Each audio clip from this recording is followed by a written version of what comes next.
যাচ্ছে বহু দেশ।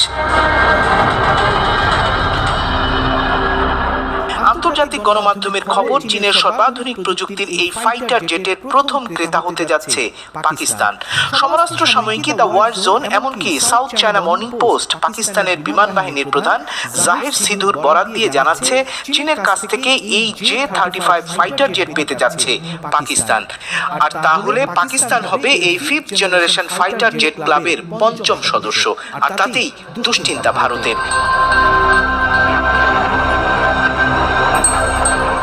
গোটা দুনিয়ায় মাত্র 4টি দেশ, যুক্তরাষ্ট্র, চীন, দক্ষিণ কোরিয়া আর রাশিয়ার কাছে আছে এমন 5ম প্রজন্মের ফাইটার জেট। কিন্তু এই ফাইটার জেটকে ঘিরে ভারতের কেন ঘুম হারাম? তার মাঝে যা বুঝতে হলে জানতে হবে চীনের তৈরি এই ফাইটার জেটকে। জানতে হবে এমন কি আছে এই যুদ্ধ বিমানে যাকে পেতে মরিয়া দুনিয়ার নানান দেশ।